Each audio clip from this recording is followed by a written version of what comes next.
everybody! Welcome to Pisces Horoscope.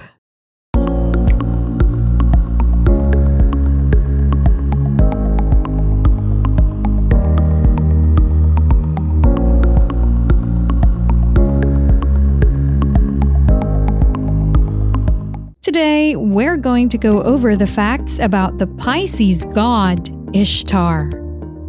Make sure to watch the full video because in this video, we are going to tell you some amazing facts about the Pisces god, Ishtar. Number 10. The Queen of Heaven.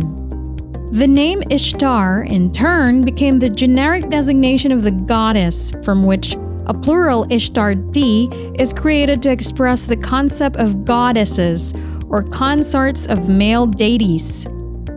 Inanna or Ishtar was the goddess of Sumerian love, beauty, desire, sex, fertility, battle, struggle, justice, and political power. The Akkadians, Babylonians, and Assyrians later worshipped her under the name Ishtar. Known as the Queen of Heaven, she was the patron goddess of the Temple of Eanna in Uruk city, which was her main center of worship. She was associated with the planet Venus, and her most famous symbols included the lion and the 8-pointed star. Her husband was the god Dumuzid, the shepherd, later known as Tammuz, and the goddess Ninshubur was her Sukal, or personal protector. Make sure to like and subscribe to this channel to get more Pisces videos. Number 9. Goddess who was best of both worlds. Ishtar was a great mother goddess, worshipped as the goddess of fertility and nature, as the goddess of war, and as the goddess of love in a threefold power. She is the most important figure in the Babylonian-Assyrian pantheon in many respects. She was thought to have the ability to provide children and lambs to her worshippers, which is a perfect example of how gods of Mesopotamia were both related to and identical to gods of other cultures. In Asia Minor, Ishtar developed to Diana and Artemis, and in Greece to Aphrodite. Her lover Tammuz has been related to crops. During the lean summer months, people fasted until Tammuz rose from the dead and greened the earth again. The myth parallels the Greek myth of Persephone and Demeter. In the Bible, in Jerusalem, the prophet Ezekiel was humiliated by women who wept for Tammuz. Number 8. The Deceitful One. Ishtar had the influences of music, intelligence, and sculpture. Originally, Enki was in possession of those presents. The gifts have been held in his Eridu worship center. Ishtar complained that she, the female principal, was not getting enough power. She used the old trick of wineskin and got Enki drunk and made him give her the strength. She brought them to her Erech worship center. Enki attempted to restore them when sobered up, but failed.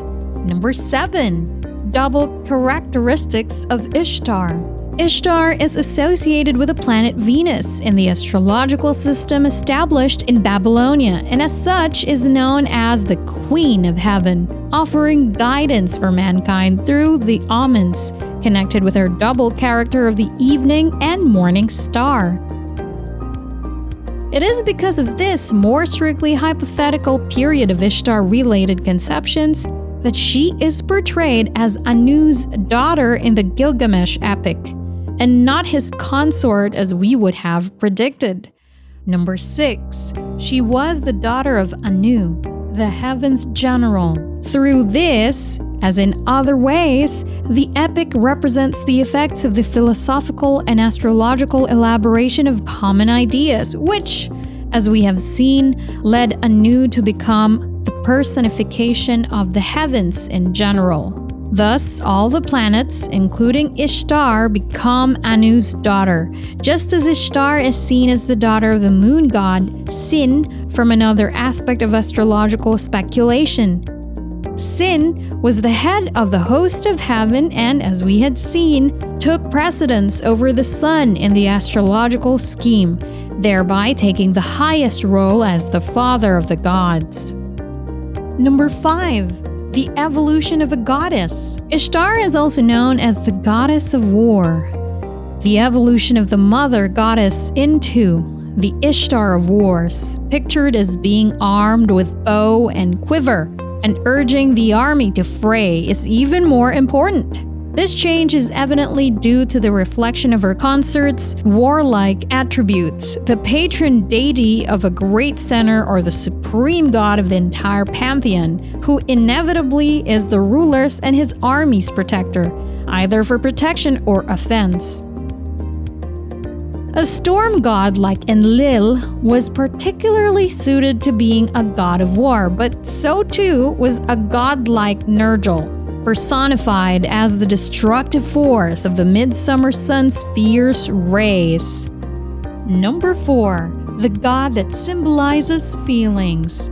She symbolizes creation. The contrast to this idea of the warlike Ishtar is the goddess who is the goddess of human love, as the symbol of creation.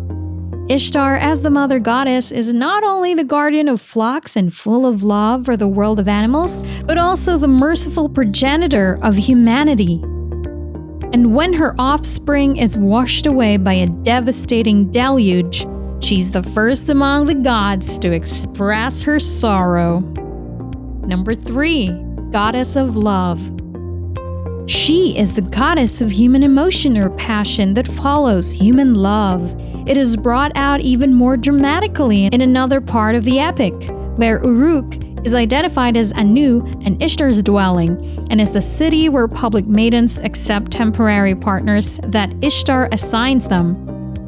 The attractions of these maidens, who win men by their charms, are described so frankly and naively as to shock the modern mind's sensibilities. Ishtar herself was labeled by a name, Kadishtu, which acquires the meaning of sacred prostitute. Number 2. The mother of parturition. Before becoming eligible for marriage, the shameful practice of the imposed but willing defilement of every woman in Babylon in the temple rests in part on an exaggeration, in part on a misunderstanding of a religious rite. But it has the basis of truth in the previously mentioned religious practice in connection with Ishtar's worship. This was an outward manifestation of the goddess's divine concept as the mother of parturition, and as the instigator of the lust behind the sexual mystery. Number 1. She traveled to Underworld. One of the most famous tales of the myth is Ishtar's journey into the Underworld. Ishtar provided the gatekeeper with a false explanation of why she wanted to visit the Underworld. The gatekeeper accepts the story, but is sure to report the former's presence to Ishtar's sister, Ereshkigal. Ishtar removes an item of clothing at each of the 7 gates, a sign of Ishtar's diminishing power. Every time a part of her clothing was dropped, she would get weakened. As this was going on, a major drought struck the planet, and then everything began to die. As Ishtar arrives as Ereshkigal's throne, she was completely nude, cold, and almost dead. She complained, but Ereshkigal silences her though, saying she has to perform the rites of the underworld as follows. Ishtar then usurps the position on the throne of Ereshkigal and sits in her place.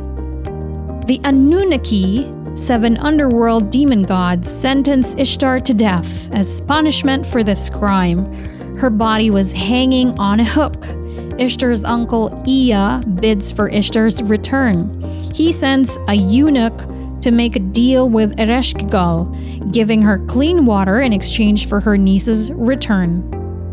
Ereshkigal cursed this eunuch and consulted Anunnaki. They agreed to release Ishtar, and she was given back her clothes as she passed through each of the 7 gates again. Nevertheless, Ereshkigal demanded a replacement for her sister's release. When Ishtar arrived on the upper level, she was surprised to see her consort Tammuz dressed in a beautiful robe, seated on the throne instead of her. Infuriated, Ishtar wanted to send him instead to the underworld. Tammuz quickly cast a spell on himself to transform and fled to his sister Justinana. Luckily, Justinana decided to take his place in the underworld for half of the year, while Tammuz fulfills his role in the second half of the year. These were our facts about the Pisces god Ishtar. Let us know in the comments if we missed any. What do you think about this god? Let us know in the comment box. That's all for today. Subscribe and turn on notifications so you don't miss more videos of Pisces and much more. Check out this playlist of my top 10 videos of Pisces, and I'll see you in the next video. Take care!